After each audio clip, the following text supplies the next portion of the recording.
नमस्कार।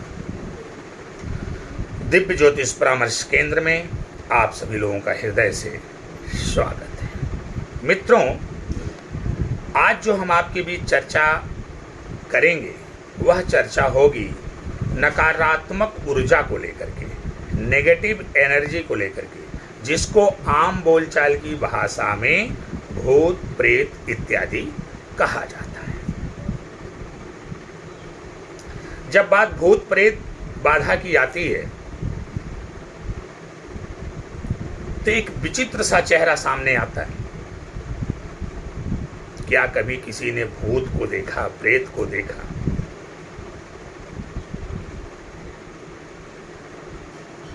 उसका चेहरा कैसा होता है, उसका रूप रंग आकार कैसा होता है? देखा नहीं, बस महसूस होता है, आभास होता है, अनुभव होता है कि यहां पर कोई काली छाया मंडरा रही है, यहां पर कोई नेगेटिव एनर्जी है, नकारात्मक ऊर्जा है। और ये जो चित्रों में हम देखते हैं कि भूत है तो उसके बड़े बड़े दांत हैं, बड़ी बड़ी लाल लाल आंखें हैं, एक भयानक सा, डरावना सा, विचित्र सा चेहरा है, बड़े बड़े नाखून इत्यादि इत्यादि। ऐसी हमारी एक परिकल्पना है जिसको हमने एक चित्र में उतार दिया। क्योंकि हमको पहले से पता है कि भूत जो है वो खतरनाक होता है, डेंजर होता है, भयानक होता है, उसका स्वरूप भयावह होता है। तो हमने अपनी परिकल्पना को चित्रित कर दिया, अपने चित्रकला में उतार दिया कि भूत होगा तो ऐसा होगा।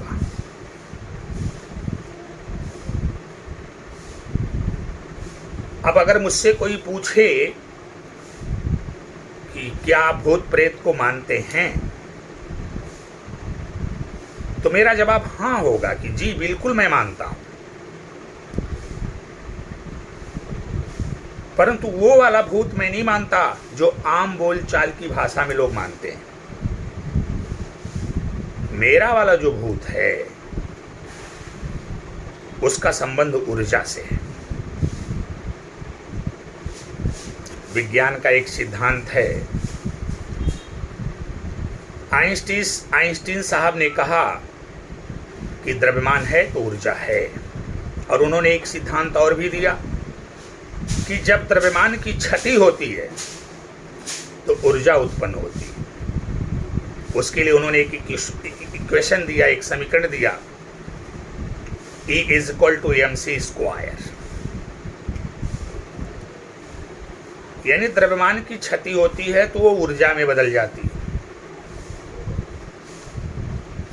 पहले एक अलग से नियम चलता था, मास कंजर्वेशन, मतलब द्रव्यमान संरक्षण। इसका मतलब ये होता था कि इस दुनिया में ब्रह्मांड का जब से निर्माण हुआ तब से ब्रह्मांड में जितना द्रव्यमान है उतना ही द्रव्यमान आज भी है। द्रव्यमान को ना उत्पन्न किया जा सकता और ना ही नष्ट। ये हो गया द्रव्यमान संरक्षण। एक अलग से नियम दिया जाता था, एनर्जी कंजर्वेशन, ऊर्जा संरक्षण। अब ऊर्जा संरक्षण क्या है? ऊर्जा संरक्षण है कि जब से ब्रह्मांड का निर्माण हुआ है, इस ब्रह्मांड में जितनी ऊर्जा डाली गई उतनी ऊर्जा आज भी है। रूपांतरण, स्थानांतरण भले हुआ हो, लेकिन जितनी ऊर्जा तब थी उतनी ही ऊर्जा आज भी है। अर्थात ऊर्जा को ना उत्पन्न किया जा सकता है और ना ही नष्ट किया जा सकता है।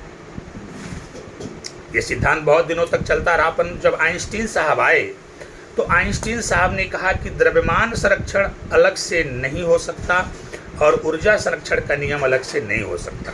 उन्होंने इन दोनों को जोड़ा और उन्होंने कहा मास प्लस एनर्जी कंजर्वेशन ये ज़्यादा उपयुक्त होगा, यानी द्रव्यमान प्लस ऊर्जा संरक्षण। उन्होंने कहा कि द्रव्यमान की क्षति होती है तो ऊर्जा उत्पन्न होती है। ये सिद्धांत सर्वमान्य हो गया और लोगों ने मान लिया।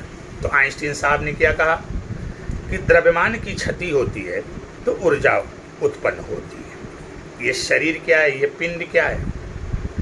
यहाँ पर दो प्रकार की वस्तुएं हैं, living things, non living things. यानी सजीव और निर्जीव वस्तुएं हैं। कोई भी वस्तु चाहे वो सजीव हो चाहे निर्जीव है, सब में द्रव्यमान है। तो जब वो क्षति उसकी होगी तो जाहिर सी बात है ऊर्जा उत्पन्न होगी। इसी प्रकार ये सजीव शरीर है, जीवधारी शरीर है, जब इसकी डेथ होती है, जब इसकी मृत्यु होती है, तो द्रव्यमान की क्षति हो गई। ये शरीर मिट्टी में मिल रही है, शरीर का नुकसान हो रहा है, पिंड का नुकसान हो रहा है, द्रव्यमान की क्षति हो रही है, तो जाहिर सी बात है कि ऊर्जा उत्पन्न होगी। अब ये ऊर्जा दो प्रकार की भी हो सकती है, positive energy and negative energy. सकारात्मक ऊर्जा भी हो सकती है, नकारात्मक ऊर्जा भी हो सकती है। अब यदि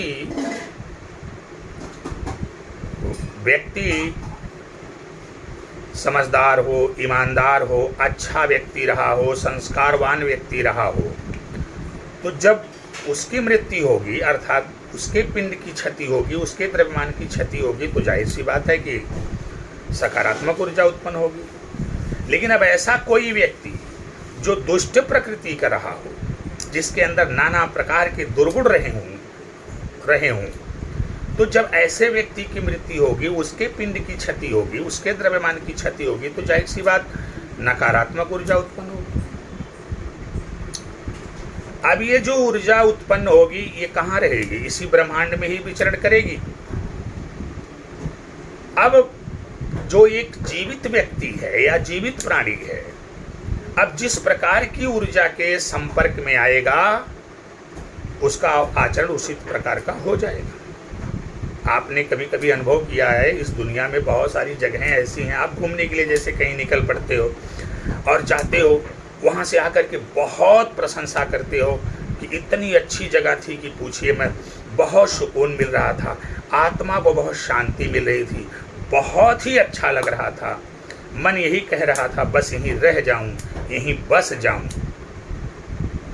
लेकिन वहीं कभी कभी जीवन में कुछ ऐसी जगहों पर भी आपको जाने का अवसर मिलता है जहां जाने के कुछ ही सेकंड बाद, कुछ ही मिनट बाद या कुछ ही देर बाद आपको घबराहट सी होने लगती है, आपको बेचैनी सी होने लगती है, आपको उबन सी होने लगती है, आप बीमार होने लगते हो। आखिर कारण क्या है कि एक जगह आप गए, वहाँ पर आपको बहुत अच्छा लगा, बहुत सुकून मिला, आत्मा को संतुष्टि मिली, और दूसरी जगह आप गए, वहाँ आपको बहुत खराब लग रहा था, आप बीमारी की अवस्था में पहुंच गए, आपको बिल्कुल भी अच्छा नहीं लग रहा, घबराहट और बेचैनी आपकी बढ़ रही थी। आखिर में इन दोनों जगहों के बीच अंतर क्या है? जैसा कि हमने कहा कि जब ये बॉडी डेड करती है तो ऊर्जा मुक्त होती है अकॉर्डिंग टू आइंस्टीन साहब। मैं विज्ञान के आधार पर समझाने का प्रयास कर रहा हूं, क्योंकि बहुत सारे लोग ऐसे हैं जो शास्त्रों के आधार पर तो मानने के लिए तैयार नहीं है। मैं शास्त्रों के आधार पर भी चर्चा करूंगा, लेकिन आज मैं विज्ञान के आधार पर समझाने का प्रयास कर रहा हूं। आखिर कारण क्या है कि एक जगह जाकर के आपको सुकून मिला, संतुष्टि मिली, प्रसन्नता मिली, आप एकदम खुश हो गए, वहां पर आपका बसने का दिल कर दिया, रहने का दिल कर दिया। लेकिन दूसरी जगह जब आप गए तो आपको घबराहट होने लगी, बेचैनी होने लगी, सांस होने लगी, मन उबने लगा, आप बीमार होने लगे। आखिर इन दोनों जगहों के बीच का अंतर क्या है? बस वही ऊर्जा का खेल है। उस जगह जहां पर आप गए, जहां पे आपको अच्छा लगा, सुकून मिला, जाहिर सी बात है वहां पॉजिटिव एनर्जी थी, और जहां पर आपको खराब लगा, बुरा लगा, बेचैनी हुई, घबराहट हुई, जाहिर सी बात है वहां नेगेटिव एनर्जी थी। वो आपके शरीर के जब संपर्क में आई तो उसने अपना रंग दिखाना शुरू किया। पॉजिटिव एनर्जी के संपर्क में आपकी बॉडी आई तो पॉजिटिव एनर्जी ने रंग दिखाया, तो आपके अंदर सकारात्मकता आ गई। नेगेटिव एनर्जी के संपर्क में आए तो वहाँ पर नकारात्मक ऊर्जा ने अपना असर दिखाया, तो उसका दुष्प्रभाव आपके ऊपर पड़ गया। ये है भूत प्रेत का खेल। बात यहाँ ऊर्जाओं का है कि किस प्रकार की ऊर्जा आपके शरीर में प्रविष्ट कर रही है। वाणी भी एक प्रकार की ऊर्जा है। अच्छे लोगों के संपर्क में रहेंगे, अच्छी वाणी के द्वारा जो आपके कर्ण कुहरों के माध्यम से आपके शरीर के अंतर्मन में ऊर्जा जाएगी, वह आपके अंदर सकारात्मकता लाएगी। लेकिन जब बुरे व्यक्ति के संपर्क में रहेंगे, बुरे व्यक्ति के वाणी से निकलने वाली जो ऊर्जा है, ध्वनि ऊर्जा तरंगों के रूप में चलती है, वो आपके कण कुहरों से प्रवेश करके जब आपके शरीर के अंदर जाएगी और आपके शरीर को वाइब्रेट करेगी, बुरे लोगों की वाणी तो आपके अंदर बुराई आएगी, अच्छे लोगों की वाणी जाएगी तो आपके अंदर अच्छाई आएगी। इसीलिए हमने कहा दुनिया में शब्द सबसे ज़्यादा ताकतवर होता है। किसी को तीर से मारा जाए, तलवार से मारा जाए, वो चोट वो भूल जाता है, लेकिन किसी को शब्दों के बाण से मार दिया जाए, इस चोट को जीवन भर नहीं भूलता। अब आप खुद समझ लीजिए शब्दों में कितनी ताकत है। तो शब्दों की ताकत से जब व्यक्ति शांत और क्रोधित हो सकता है, शब्दों की ताकत से जब व्यक्ति प्रसन्न और दुखी हो सकता है, तो ये मंत्र क्या है? ये भी तो शब्दों की ही ताकत है। तो अगर इनको पढ़ने से आपके अंदर सकारात्मकता आती है तो इसमें आश्चर्य किस बात का? खैर, ये तो दूसरा विषय हो गया। हम बात कर रहे थे भूत प्रेत बाधा, सकारात्मकता और नकारात्मकता की। आपने देखा होगा रोड पर आप चलते हैं, कहीं कहीं बिल्कुल सीधा रोड होता है, लेकिन वहां पर एक बोर्ड लगाया रहता है और बोर्ड पर लिखा रहता है सावधान दुर्घटना बाहुल्य क्षेत्र।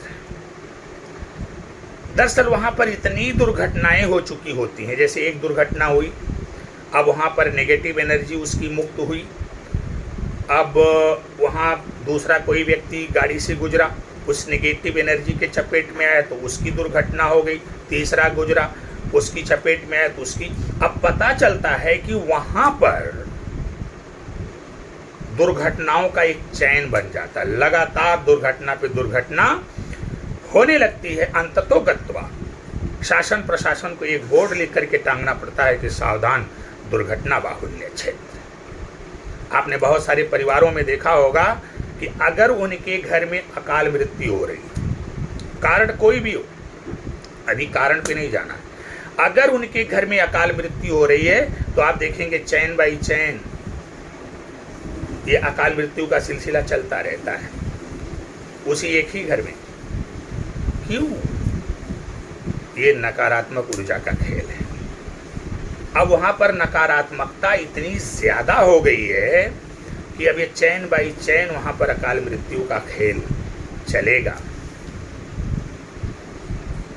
तो ये है भूत प्रेत बाधा, जिसको साइंस की भाषा में आप लगता है अच्छे से समझ गए होंगे। Negative and positive energy according to Einstein साहब। द्रव्यमान की क्षति होगी तो ऊर्जा उत्पन्न होगी। अब द्रव्यमान कैसा है? अच्छा द्रव्यमान है तो अच्छी ऊर्जा, अब खराब द्रव्यमान है तो खराब ऊर्जा। अब आप कहेंगे कि अच्छा द्रव्यमान और खराब द्रव्यमान, ये कौन सी परिभाषा हो गई? तो भाई न्यूक्लियर एनर्जी ही तो है, वही परमाणु बम भी बनाता है और वही न्यूक्लियर रिएक्टर है, उसी से न्यूक्लियर रिएक्टर भी बनता। परमाणु बम विनाश का काम करता है और जबकि न्यूक्लियर रिएक्टर विकास का काम करता है, विकास का काम करता है, डिपेंड करता है। ऊर्जा है वो परमाणु की ऊर्जा, हमने उसको कुछ इस तरह से कन्वर्ट किया, उसमें नकारात्मकता है, वो विस्फोटक है, परमाणु बम जैसा खतरनाक विस्फोट, पूरी पृथ्वी को तहस नहस करने की प्रबल क्षमता। लेकिन हमने अपने ज्ञान और विज्ञान के द्वारा उसको नियंत्रित किया और नियंत्रित करके हमने परमाणु रिएक्टर बनाया और इस नाभ की ऊर्जा का हमने मानव विकास में सदुपयोग किया। तो जिस प्रकार परमाणु की इतनी खतरनाक ऊर्जा का नियंत्रण करके परमाणु बम की बजाय परमाणु भट्टी अर्थात न्यूक्लियर रिएक्टर बना करके संसार के लिए विकास का कार्य किया जाता है, ठीक उसी प्रकार ये जो नेगेटिव एनर्जी है, जिसे हम भूत प्रेत बाधा कहते हैं, इसको कैसे कंट्रोल किया जाए, हम इसे कैसे कंट्रोल करें, हाउ टू कंट्रोल इट,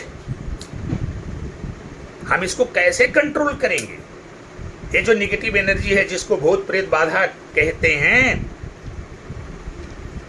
इसको किस बायोलॉजी में खोजें, किस फिजिक्स में खोजें, किस केमिस्ट्री में खोजें, इस नेगेटिव एनर्जी को कंट्रोल करना ये जो आपकी फिजिक्स है, केमिस्ट्री है, बायोलॉजी है, इसमें नहीं मिलेगा। इस नेगेटिव एनर्जी को कंट्रोल करने का तरीका हमारे पूर्वजों ने, हमारे मनीषियों ने, हमारे संतों ने, हमारे विद्वज्जनों ने, हमारे महात्माओं ने ज्योतिष विज्ञान एस्ट्रोलॉजी में दिया है। आप एस्ट्रोलॉजी का सहारा लीजिए और ये नेगेटिव एनर्जी कंट्रोल होगी और आपका जीवन सुख, समृद्धि, खुशहाली और सफलता के मार्ग पर अग्रसर होगा। प्रिय मित्रों, तो ये रहा भूत प्रेत और नकारात्मक ऊर्जा का खेल। आशा करते हैं कि हमारा ये वीडियो आपको बहुत अच्छा लगा होगा। हम अपनी चर्चा को विराम देते हैं। इसी विषय पर और लंबी चर्चाएं होंगी और सारे तर्क रखेंगे। आज तो हमने आइंस्टीन साहब को रखा, किसी दिन किसी और वैज्ञानिक के साथ हम इस विषय पर चर्चा करेंगे। बहुत सारी चर्चा परिचर्चा आपके बीच में हमको करनी है, इसलिए हमारा आप सभी लोगों से निवेदन है कि यदि अभी तक आप लोगों ने हमारे चैनल को सब्सक्राइब नहीं किया है तो आप सभी लोग हमारे चैनल को सब्सक्राइब करें, लोगों से भी सब्सक्राइब करें, ताकि इसी तरह की ज्ञानवर्धक बातें आपको सुनने और सीखने को, देखने को मिल सकें और आप अपने जीवन को जो तमाम प्रकार की समस्याओं, परेशानियों, बाधाओं, रोग, रिपु, ऋण इत्यादि से घिरा हुआ है उससे मुक्त कर सकें और अपने जीवन को सुख, समृद्धि, खुशहाली एवं सफलता के मार्ग पर अग्रसर कर सके। मैं एक बात फिर से दोहराता हूं कि वे लोग जिनके पास कुंडली है, जन्म का विवरण है, वो तो हमारे चैनल को सब्सक्राइब ही करें, लेकिन साथ में वो लोग भी करें जिनके पास जन्म का विवरण नहीं है, कुंडली नहीं है। हमने उनके लिए भी वीडियो बनाए हैं जो उनको बहुत ज़्यादा लाभ पहुंचाएंगे। तो आप सभी लोग हमारे चैनल को सब्सक्राइब करें। भगवान भोलेनाथ की कृपा आप सभी लोगों पर बनी रहे। आप सभी का जीवन सुखमय एवं मंगलमय हो। मैं संजीव कुमार मिश्रा आप सभी लोगों से विदा लेता हूँ। नमस्कार।